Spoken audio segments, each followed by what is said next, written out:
Average cost. Short-run average cost. Short-run costs are those that vary with almost no time lagging. Labor cost and the cost of raw materials are short-run costs, but physical capital is not. An average cost curve can be plotted with cost on the vertical axis and quantity on the horizontal axis. Marginal costs are often also shown on these graphs, with marginal cost representing the cost of the last unit produced at each point. Marginal costs in the short run are the slope of the variable cost curve, and hence the first derivative of variable cost. A typical average cost curve has a U shape, because fixed costs are all incurred before any production takes place, and marginal costs are typically increasing because of diminishing marginal productivity. In this typical case, for low levels of production, marginal costs are below average costs, so average costs are decreasing as quantity increases. An increasing marginal cost curve intersects a U-shaped average cost curve at the latter's minimum, after which the average cost curve begins to slope upward. For further increases in production beyond this minimum, marginal cost is above average costs, so average costs are increasing as quantity increases. For example, for a factory designed to produce a specific quantity of widgets per period below a certain production level, average cost is higher due to underused equipment, and above that level, production bottlenecks increase average cost. Long-run average cost. Long-run average cost is the unit cost of producing a certain output when all inputs, even physical capital, are variable. The behavioral assumption is that the firm will choose that combination of inputs that produce the desired quantity at the lowest possible cost. A long-run average cost curve is typically downward sloping at relatively low levels of output and upward or downward sloping at relatively high levels of output. Most commonly, the long-run average cost curve is U-shaped, by definition reflecting economies of scale where negatively sloped and diseconomies of scale where positively sloped. If the firm is a perfect competitor in all input markets, and thus the per-unit prices of all its inputs are unaffected by how much of the inputs the firm purchases, then it can be shown that at a particular level of output, the firm has economies of scale, i.e. is operating in a downward sloping region of the long-run average cost curve if, and only if it has increasing return. Likewise, it has diseconomies of scale, is operating in an upward sloping region of the long-run average cost curve if and only if it has decreasing returns. With perfect competition in the output market, the long-run market equilibrium will involve all firms operating at the minimum point of their long-run average cost curves, i.e., at the borderline between economies and diseconomies of scale. If, however, the firm is not a perfect competitor in the input markets, then the above conclusions are modified. For example, if there are increasing returns to scale in some range of output levels, but the firm is so big in one or more input markets that increasing its purchases of an input drives up the inputs per unit cost, then the firm could have diseconomies of scale in that range of output levels.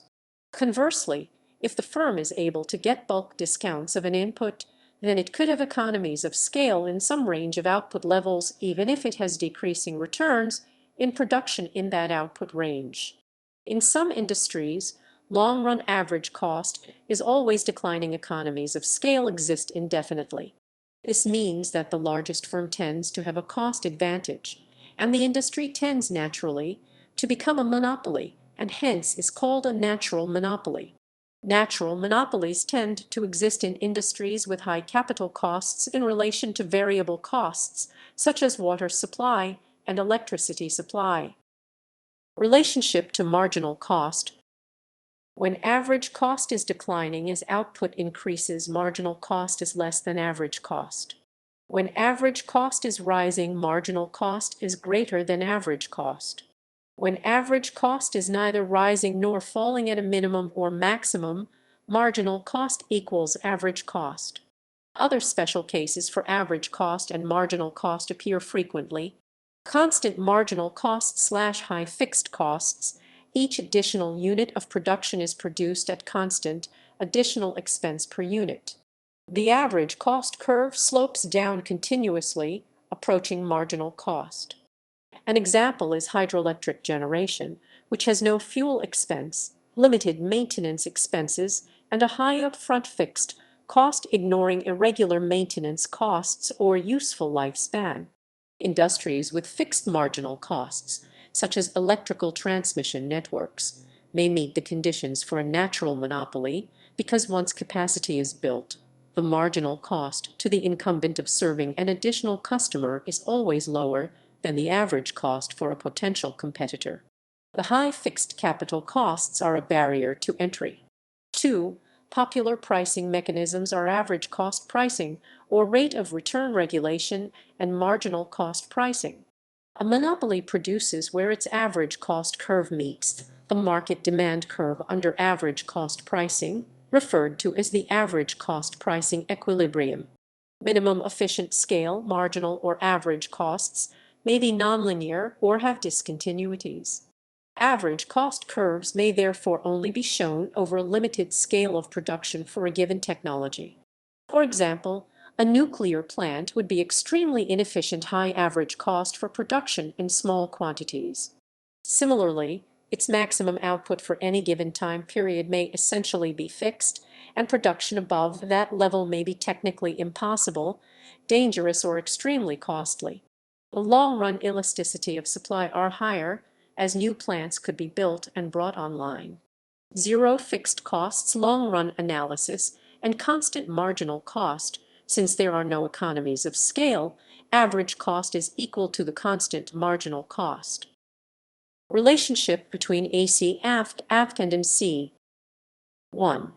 The average fixed cost curve AC starts from a height and goes on declining continuously as production increases. 2.